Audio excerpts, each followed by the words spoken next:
All right, y'all, welcome back to the show.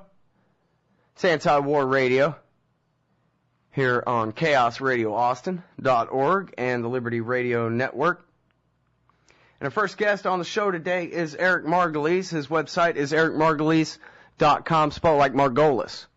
ericmargolis.com. He's the author of the books War at the Top of the World and American Raj, and he knows as much about the old world and the Middle East as, I guess, any white man in North America. Welcome to the show, Eric. How are you doing? Hello, Scott. Happy to be back with you, as usual. No, I'm very happy to have you here. So, I want to ask you, well, so is this the end of the Mubarak regime? But then I worry that when this podcast goes out later on, the archive goes out, and most people actually end up hearing it that way from antiwar.com. By then, he'll have already been run out of town.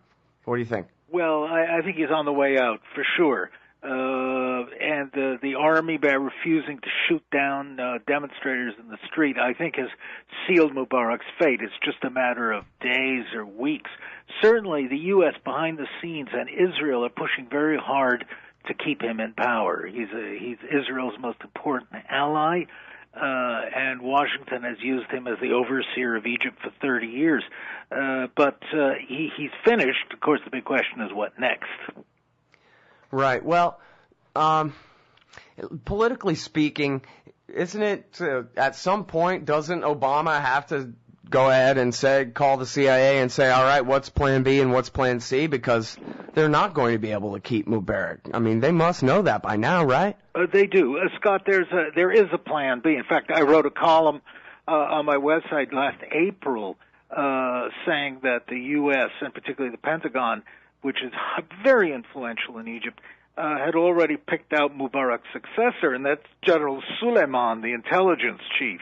Oh, really? And you already wrote that last April, huh? April. So if me and my small way could figure that out, I'm sure somebody in Washington knew it too. But Suleiman was the U.S. candidate. He was the man who was in charge. He was the chief torturer of Egypt. He ran the secret police for a decade. He was very intelligent, skillful man, but also notorious for his secret police and the torture and repression in Egypt. He was a key ally of the CIA. So Suleiman was the man, but the problem is now that Egyptians don't want that either. So what happens next? Well, my prediction... Well, wait. We need to add there that this is the guy, Suleiman is the guy that Mubarak, when he dismissed the entire government except himself and named a new cabinet, he named this guy to be the new vice president, which he'd never done before, named a vice president, right? And everybody thought he was trying to put his son Gamal in power. That's right. So here he is, when he made this guy vice president, he's basically saying, soon enough, I'll go and this will be your new dictator. I think so. Mubarak's 82 years old. He has cancer, reportedly. I mean, he knows that his days are numbered. So he's trying to perpetuate his own regime. Remember that it's not just Mubarak. There's a whole oligarchy around Mubarak of very rich Egyptian businessmen and high government officials who've grown rich under his rule, and his family, and he's trying to protect them once he's gone. Mm. Well, now, but you're saying, the million people out there in Tahrir Square, is that how it's pronounced? Yes. The million people or more that are assembled there today and out in the streets of not just Cairo, but Alexandria and the rest of the major cities there. As you say, they don't want this guy. They're not going to put up with this. So what are they going to put up with? The neocons are saying that, oh, no, this is just like Iran 79, and if we don't back our military dictator, he's going to get replaced by some ayatollahs or something, and then they'll never do what we say again. Well, that's quite right. Israel has been particularly beating the drums on this issue, and its lobby in the U.S., Netanyahu, just said it yesterday. It's not the case. This is a false alarm, a red herring. There are very few similarities between Egypt and Iran of 1979. And Egyptians so far are calling for democratic, middle-of-the-road government. There's no religious element in there. There is the Muslim Brotherhood, which has taken a very, very low-key role, and which has often been accused of being stodgy and conservative and of no interest in politics and a bunch of old fogies. So these are not firebrands, as the Shiites are. These are mainstream Sunnis. So forget the comparisons being made by the neocons. Of course, they're trying to support dictatorship, but it's not going to work. Well, now, about the Muslim Brotherhood, I don't know, just tell us everything you know about them or something, because the neocons certainly want us to believe that this might as well be Ayman al-Zawahiri and Osama bin Laden are going to win over there. That's right. Well, the Muslim Brotherhood was started in 1924 to bring a more religious knowledge and awareness in Egypt, rather along the same lines as Europe Christian democratic parties, which were Democrats, but they wanted with Christian values. These are Democrats with Muslim values of social justice. And the party has gone through many different transmutations and changes. It's been outlawed frequently. Under Mubarak, it's been outlawed for decades. It is... Well, and they were pals with the Nazis back during the biggest war, right? Not really, pal, no. I think there were... anybody in the Arab world who was rooting for the Germans was doing so hoping that the Germans would throw out the British, who were ruling the whole Middle East at the time. There was no attraction to Nazi philosophy. It was just get the Brits out of here. But the Muslim Brotherhood in recent decades has been apolitical. Its leaders have said repeatedly they don't want to get involved in politics. They're focused on social issues, on education. Well, wait a minute. Rewind a little bit.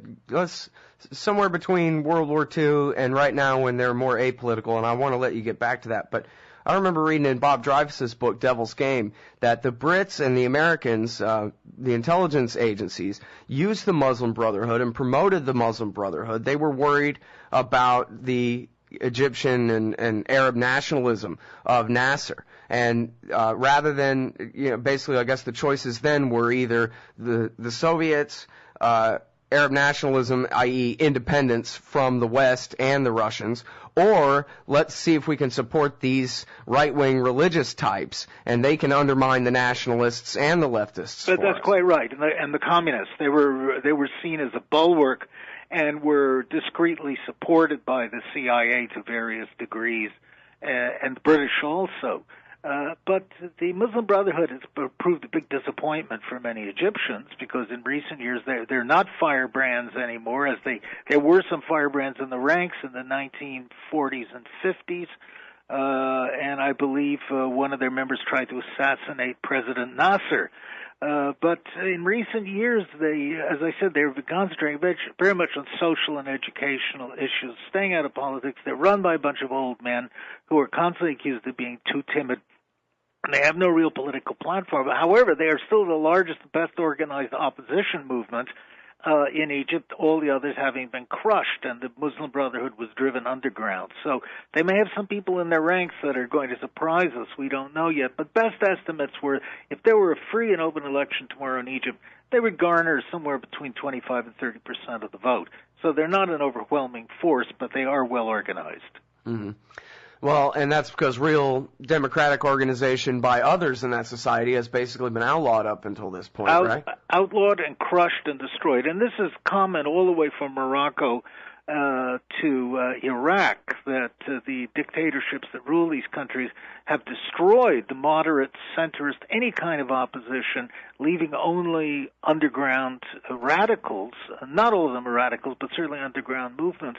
And this has been done with the full knowledge, consent, and support of the United States and Britain and France.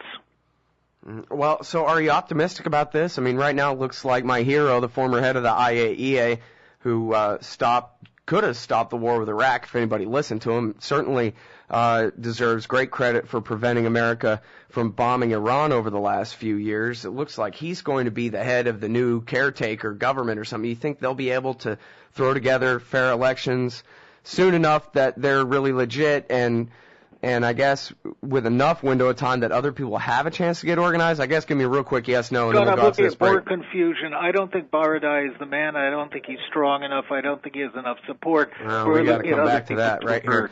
As soon as this breaks over, we're coming back with Eric Margolis on the revolution in Egypt. All right, y'all, welcome back to the show. It's Anti-War Radio. I'm Scott Horton, and I'm talking with Eric Margolis. He wrote the book American Raj. and we're talking about the future of the revolution over there in Egypt. EricMargolis.com is the website. He's got a piece actually in the Viewpoint section today on antiwar.com, The Mideast Burns. Now, when the music so rudely interrupted us and we had to go out and take that break, Eric, you were talking about how Mohammed el-Baradei ain't the one. I don't think so. He's a nice, congenial man, but he doesn't seem to have any grassroots support. And even the Muslim Brotherhood, though, said that they would let him negotiate and represent them, probably in part to assuage American fears that they're not dealing with some turban mullah, but with a bureaucrat. Nevertheless, I think chances are high that there's going to be a lot of ongoing political confusion, and this runs the risk of eventually leading to a military coup. And my guess would be about 60% that a young general is going to emerge out of the ranks, a major general or a brigadier general, and organize a coup to seize power. What will happen then, whether they will become ruling officers or open the way towards democratic elections, I don't know. But one thing is certain, that a lot of Egyptians, they want to purge the upper ranks of the military, secret police, and government. This hasn't been done yet. Now, how much do you think that the average people in Egypt care about their government's relationship with the United States and Israel? And is that, in their top 5 of reasons they want this government overthrown, or that's just the reason America and Israel are involved? Well, the neocons, for our own purposes. The neocons will poo-poo it and say that it's not a thing at all. But in fact, it is, because there's been bitter and violent opposition to the Mubarak clique, and before him Sadat, who was a long-time U.S. ally and asset, because of the policy of Egypt. And the exact same thing happened in Iran.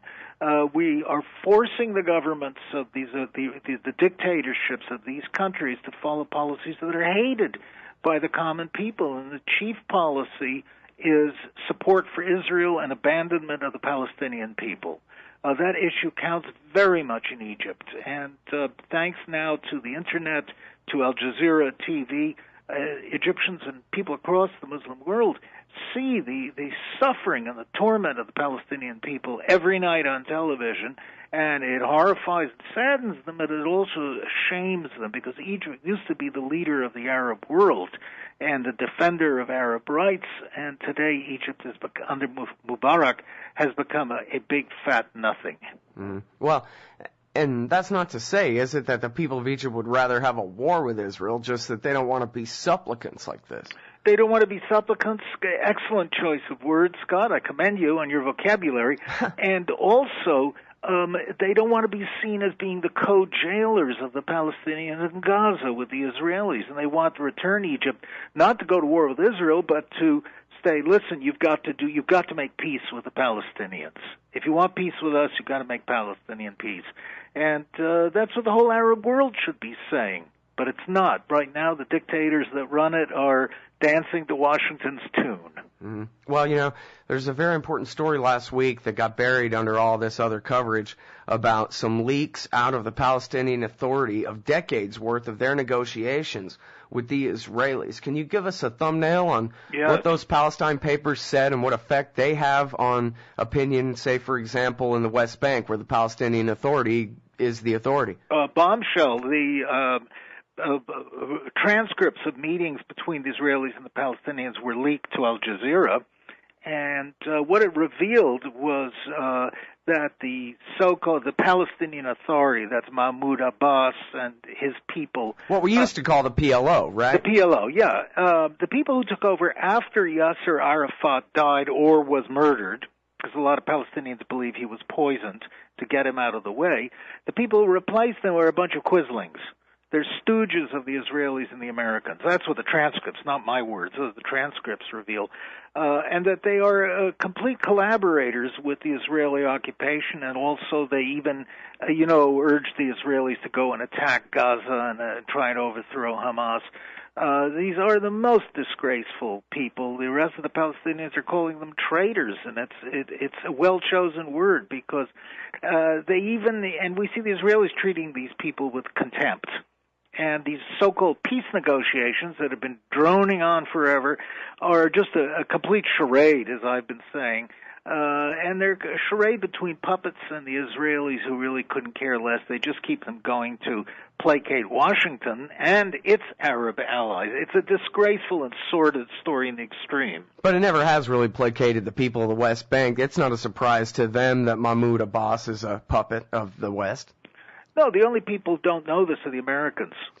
You think there will be much effect on the ground in the West Bank or not? I think so. I think there should be a lot of erosion for the so-called this PLO, Palestinian Authority. And Hamas is revealed as the only authentic Palestinian movement, however radical. At least they're not bought and sold like the PLO people. Right. Well, which is funny because you think about, how the PLO are supposedly the moderates now compared to Hamas, but it was the Israelis playing that devil's game, supporting the religious right wing, that really created Hamas in the first place, right? That's correct. The Israeli Internal Security Service created Hamas and funded it and opened the way for it as a way of splitting the PLO. It created its own golem, and this thing backfired. By the way, the Hamas in Gaza is an offshoot of the Egyptian Brotherhood in Egypt. But it's not a terrorist group. It's a group, as the Israelis claim, it's a group determined to fight for the restoration of Palestinian rights. Well, and since this is the Holy Grail for some reason, they're the democratically elected government of the Gaza Strip, really, of all of Palestine, right? In 1996, an entirely free... 2006. 2006, I'm sorry. The second entirely free democratic vote that was held in the Arab world brought Hamas won a victory and ousted the PLO, and the Israelis and the Americans immediately shut down the vote, locked them up in Gaza, and annulled the results. Same happened in 1991 in Algeria when Islamists won the vote, and the France and the U.S. and the Algerian army annulled the election results and threw all the victors in jail. Which brings us to the situation in Lebanon, where our closely allied state there is being replaced. The government there is being replaced by a coalition led by Hezbollah. What's going to happen there? Well, more squabbling and nothing serious unless the Israelis decide to invade Lebanon, which they might do at any time. They're making noises in this direction. Hezbollah is really the government, the legitimate government of Lebanon. Nobody wants to admit it. The Hezbollah fighters are the Lebanese army because what passes for the Lebanese army is just a joke. Yeah, they stayed in their barracks in the summer of 2006. They're just totally used. In fact, the Maronite Christian defense minister in Lebanon was caught on tapes asking the Israelis to attack his fellow Lebanese, giving them target locations. So the only thing is this ongoing investigation of who killed Rafik Hariri could upset the apple cart, the falafel cart in Lebanon, and lead to more internal chaos and possible war. We don't know. Yeah, that's always, I guess, the tinderbox, they say, in Lebanon. Could go one way or another at pretty much any given time. That's right. So, but the U.S. is raising hysterical alarms about Hezbollah. Hezbollah is an enemy really only to Israel, but the Israelis are making a lot of noise about this and are claiming they're under grave threat from Hezbollah rockets. It's another dangerous situation. And now, Eric, this all started in Tunisia, and the Tunisians set an example on TV, and the people in Egypt said, hey, you can just go outside and make your government go away? Let's do it. And they did it. And now it looks more and more like this is going to be a successful thing, that Mubarak's days, perhaps hours, in Egypt are numbered. And I wonder what example this is setting for the people of Yemen, the people of Jordan. I see a headline here, Jordan's king sacks cabinet in wake of protests. So not too much coverage of those in the media, but apparently some pretty heavy stuff going down in Jordan. Give us kind of a run through the Middle East of what we can expect to happen now that, as you said, everybody's watching Al Jazeera every night, and they're seeing every bit of this. Scott, from Morocco to Iraq, most Arab governments rule by fear. They terrorize their inhabitants. They're kept in power by armies, which never fought outside their borders. They just are designed to keep the people under subjugation, and ferocious secret police who use torture and all kinds of executions and taking hostages and things like that. So it's a very, very brutal situation, and local mafias who are supporting the presidents, the rulers of these countries, suck up all the economic wealth that there is. Tunisia, suddenly, a fruit vendor who burned himself alive, galvanized the Tunisians into stepping beyond the fear that they lived under for so long, 30 years in the case of its dictator, General Ali, and saying the emperor has no clothes, and listen, we're the people, we're going to overthrow them. I'm just writing a tweet right now, in fact, that, Scott, this revolution did not begin in Tunisia, as it seems. It began in Turkey in the last couple of years, where the moderate Islamist AK party, led by Prime Minister Erdogan in Turkey, finally managed, after 40 or 50 years, to oust the Turkish military from politics. Before that, Turkey had been a disguised military dictatorship with a facade of parliamentary policy, but the real power was held by the mighty Turkish army, which was very closely allied to the Pentagon. And the AK party of Erdogan broke the power of the Turkish military, forced it back into its barracks, and has established for the first time in modern Turkish history a really thriving democracy. And Turkey is booming economically as a result. This was the first blow. Now we have Tunisia, next Egypt. We don't know what's going to happen there. Unrest in Jordan and Yemen. I suspect Morocco will be high on the list. We could also see events in Libya, even Syria. This is sending a fear in all the ruling elites and oligarchies across the Middle East. Isn't it fun that now we can count Libya as another American-backed military dictatorship? Good old Colonel Gaddafi's another one of our Mubaraks. He is indeed, and he's been in power longer since 1969. So he's really a survivor, but his days have got to be numbered at some point. I don't know. I interviewed him in 1987, and I found him a very strange man. I'm amazed that he stayed in power that long. Nevertheless, well, I think it's cool that it's at least a regional democratic revolution going on, at least somewhat a populist one anyway, in counter-reaction against the American empire, rather than some Bush-inspired neocon thing. And all the neocons, of course, are against it. Democracy, but what if they choose people who don't like Israel? Well, it's true. I mean, that's what all their claims for democracy were crocodile claims. As an American, I am very, very elated to see a wave of real democracy, what we believe in, the values of our nation sweeping across the Middle East. In my book, American Raj, my book is all about this subject. It's about how America could bring and help the Arab world really attain a real functioning democracy and its institutions and revitalize the whole area. I hope this will happen. We don't know yet, but at last American values are breaking out all over, like corn in Iowa, and Washington and its allies in Israel and some in Europe, too, really don't like this. Yeah, well, I hate to make predictions because usually they don't work out, so I don't want to jinx anything, but this sort of seems to me like it's 1988, 89, and this is the beginning of the end of the American Soviet. And we're going to have velvet revolutions all over the place. Why should the militaries in any of these countries come out against their people any more than the Egyptian army's doing?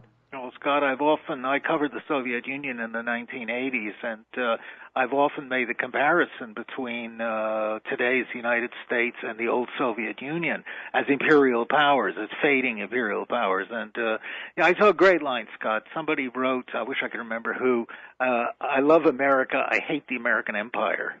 And that's pretty much my feeling. I don't think America should be an imperial power, so it's to America's benefit for America to stop being an oppressive power around the world. Otherwise, you're going to get the whole world against us. American tanks, American tear gas, American F-16 fighters and attack helicopters repressing the Egyptian public in Iraq, in Afghanistan, etc. This is not what the United States should be about. So anything that changes this tide is, I think, beneficial for everyone. Well, I kind of wonder about dominoes falling down, though. I mean, the way the imperialists see it, they have to control Saudi Arabia. If the government of Saudi Arabia were to fall, then that would mean invasion, right? Well, the neocons and the powers that be in Washington have maintained the status quo of dictatorship across the Middle East for two reasons. Number one, yes, to protect America's oil interests, and number two, for the sake of Israel. And this is an unsustainable, or looks like an unsustainable policy. And, even if the Saudi government were to change overnight, they would still sell oil. And by the way, the United States only imports about 13 or 14% of its oil from Saudi Arabia. So the U.S. doesn't need Saudi Arabia. Most of our oil now comes from Africa and Latin America, General Chavez and Venezuela, etc. But what gives it, one of the pillars of American power is controlling the countries that produce oil, because that gives America a huge influence over Europe and over Asia and China and Japan in particular, which do import a lot of Middle East oil. But this is old thinking. We need some glasnost and perestroika. We need a Gorbachev to come along and say, listen, America, forget this 19th century imperialism. Let's go into a modern age of cooperation. You don't need to rule foreign countries for oil. All you have to do is buy it from them. Right. It's such an important point, because I think a lot of Americans think, yeah, but, come on, we got to get that oil. And they just accept the unproven premise that you have to have an occupation and a torture dictatorship in order to get that oil, when really what you're saying is that, no, we need a torture dictatorship and occupation to keep that oil out of the hands of other states and things like that. If we ever have a war with China, we get to cut off their supplies. This is all state power mongering, not our state looking out for us and making sure that we have plenty of oil to drink. Power games, George Orwellian power games that don't bear much that relates to reality. It's got, on another point, Egypt is completely dependent on the United States, not for oil, but for wheat. And we supply, for decades, we supply half of Egypt's wheat for bread, the basic staple of the country. We practically give it away to Egypt. Congress allocates that.